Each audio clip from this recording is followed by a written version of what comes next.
Thank you, everybody, for being here.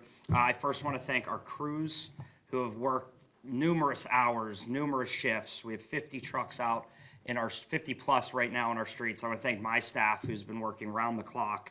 But I also want to thank the people of Pittsburgh who have been patient throughout this process, as well as helping each other out, helping their neighbors. We saw a lot of people shoveling and helping people get out of their houses and their driveways over the last couple of days. Yesterday we saw almost an inch of snow per hour. That would make it, we did some calculations, that is the second most accumulation in the city of Pittsburgh in a 24-hour period in the last 30 years. So I again want to thank our crews who overnight cleared a lot of our main drags, our main streets. They really put a big effort on our main thoroughfares. The issue with that is the buildup on our side streets and blocking our secondary roads so that people can't have access. We also had 37 trucks go down overnight. We know that temperatures are going to be dropping. Windshields could be up to negative 20 degrees. And with that, we are now declaring a state of emergency in the city of Pittsburgh, which gives us the power to bring in additional help and support, brings in contractors that are not only going to help remove snow, plow streets, but also help to haul out snow so we can get it out of our neighborhoods, off of our business districts, and allow people to get to work or school or wherever they need to be in the next couple of days. We have already started that process, so you will be seeing private contractors out in your neighborhoods over the next couple of hours. We do have another crew coming on today from 2 to 10. Our warming centers will still remain open, and we've already posted what those hours are at our warming centers across the city of Pittsburgh. And we also want to let everybody know that recycling and garbage pickup, which was delayed today, is also going to be delayed again tomorrow. So I just wanted to inform the public to our situation. I want to thank everybody. Again, thank our workers. They have been working tirelessly. They have put in a tremendous effort here. And, we were doing a very, very good job until we lost a lot of our equipment. The garage will still remain open 24/7, so we can get these equipment back out onto the streets as quick as we can. So it's now time to answer some of your questions. I know that you'll have some. So again, thank you to everybody, especially my staff. We don't give them enough credit. They've been working 24/7 at their homes. From everybody, from IMP to forestry to Public Works, everybody's been doing a tremendous job. And again, thank you to the residents of Pittsburgh for letting us do that job. You started with 90 trucks and 50 are out? 95. 37 are roughly down, being worked on. So we have 50 plus on the roads right now from the 6 a.m. to 2 p.m. shift. We're monitoring those. We've hit a number of streets. And I think the hard part for our drivers, where we would hit a street and go back on that route an hour later, it'd be covered in snow again.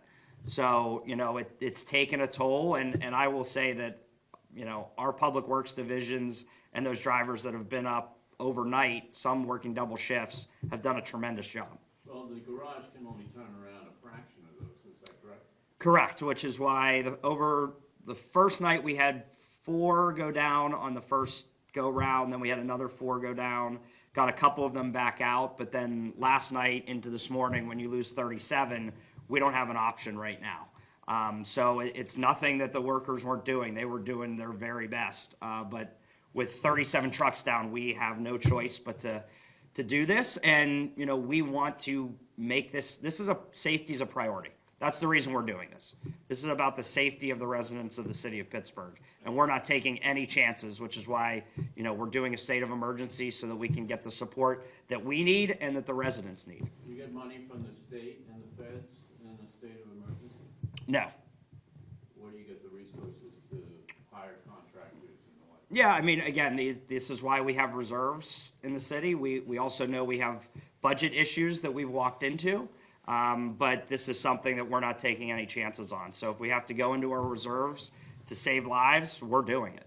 You want to say anything about disinvestment in the fleet that resulted in this? Yeah, I mean, I don't think we need to go into past history. I mean, this is where we are today. We obviously know about our fleet, and it's not just our public works. We also know about ambulances, fire, and police that need investment. But today, that's not the priority. It's not the talking points. Today is about how we get this city clean as fast as we can. The performance is kind of in the eye of the beholder. You believe that, you know, even like with these trucks going down, that you've done a good job? I mean, I would say what we were tasked with in the last 24 hours, as I said, this was a historic snow in the last 30 years. You know, our crews, if you look at the main roads, you know, they have gotten to them multiple times, and we can show you the data that supports that. We understand, you know, streets haven't been touched, and we're getting to them. But we just ask everybody to be patient. And when we had 95 trucks out, we were staying on top of it. But when you lose 37, that creates a problem. The last Snowmageddon, you know, a lot of these roads stayed covered until the weather broke. Are we in the same situation? Well, The longer it goes the on- other reason that we have to do things right now is the weather's not breaking. It's not going to be 65 degrees tomorrow. We're looking at negative temperatures over the next 3 to 4 days. So we aren't taking any chances.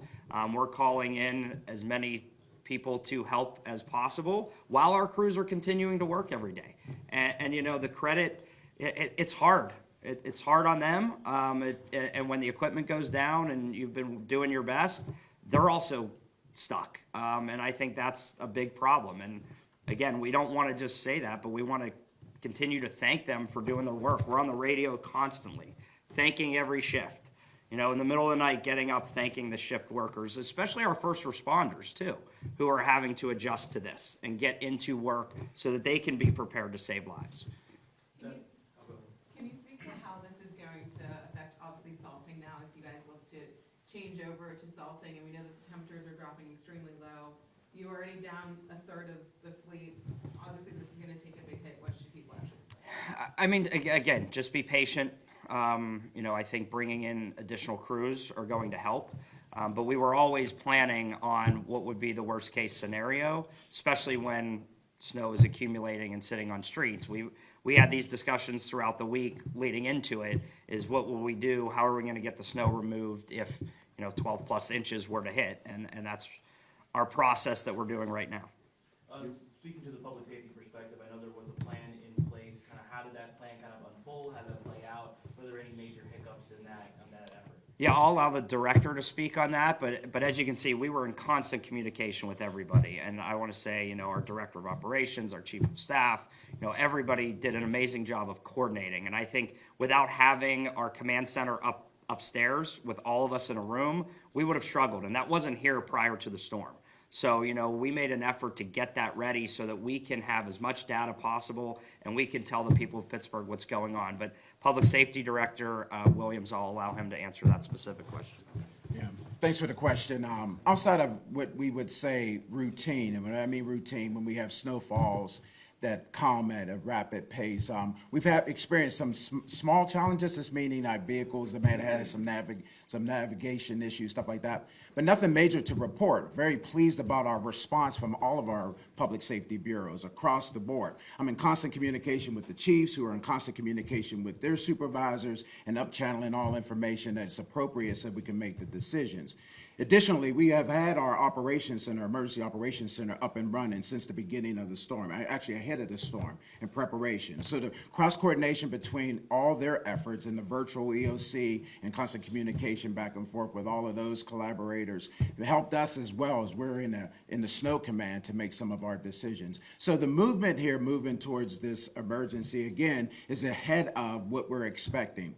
The extended period of time we're going to have these cold temperatures make it more difficult for navigating our roadways. And additionally, we're going to see some tests of systems, meaning there are going to be citizens who are going to have plumbing issues, heating issues, and the like. And so those repair people would need to get out to make those responses. So we're trying to get ahead of it because the test of the system is coming. And so by doing this, by doing the emergency, being able to get out ahead of it, we can continue to deconflict and handle some of these challenges that we're facing.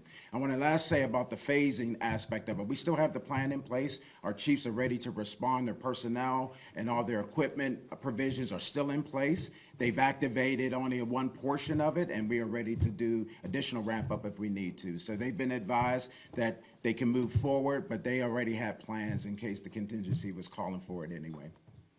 Do you still want drivers to be off the street? Yeah, I mean, again, unless you have to be somewhere, we know people have to get to work. So, you know, if you have to drive somewhere, please use the main roads. We have cleared them throughout the night, and I would say please stay on main access points if you have to get somewhere. Do you have a projection for the secondary and tertiary roads? No, I mean, we have trucks out right now working on all of those, but no time frame, and I think additional support will only help, you know, to move that number along so we get it done faster. Is there any particular areas that definitely will probably take a little bit longer than, I mean, of course you mentioned the secondary and tertiary roads, but even some of those main arteries that the trucks haven't been able to get to because of the drop in numbers and just issues getting there? Yeah, I mean, I wouldn't say any area specific. You know, 311 lines are open. We're taking calls. I took a couple myself yesterday just to try to support and take down as much detail as we can. But I think, you know, Chief of Staff Gilman has actually, you know, he sits next to me in the room. We see where we're missing and what road was missed. And we know that there are a lot of gaps that need to be filled. And, you know, Public Works has done a good job in filling those. When we see them, we report them and they try to get them as fast as we can, but no specific areas. We also have, you know, basically real-time cameras all over the city looking at major intersections when something's reported as well. Hey, can I ask you, just realistically, how many trucks can they turn around in a day? From the garage? Yeah. You know, I don't have that number right now. That's why we do, right before every shift, we try to be as transparent and put out as many releases as we possibly can. Obviously, we're not naive. They're not turning around 37 trucks. But if we can get a couple more out, that only helps solve the problem. How many private contractors are you working with? And I would imagine these aren't large-scale vehicles that they're bringing in, or they mostly bring in pickup trucks and things of that nature? It's a mix. I mean, they have some equipment that we might not have access to at this point. But to be specific on that number, we do not have that right now. But we will let you know. Single digit? It's more than that, yeah. Okay. But we do not have that specific number at this point, so. Also, I know that the school districts, obviously, the school district is going to make its own decision for the rest of the week. With temperatures, it might be a moot point, but realistically, should parents be prepared for kids to not go back to school? I don't want to speak for the school district. We did have a good conversation with Dr. Walters, and I will say the school district stepped up when we needed them, not only to clear around their buildings, but a couple access streets as well. So it's been a good partnership. Again, I think their concern is the negative temperatures at this point, but again, I can't determine what they're going to do. So, well, again, thank you all for being here. Again, thank the residents of the city. Thank you to our crews. Thank you to our first responders. Thank you. Just, again, please be patient.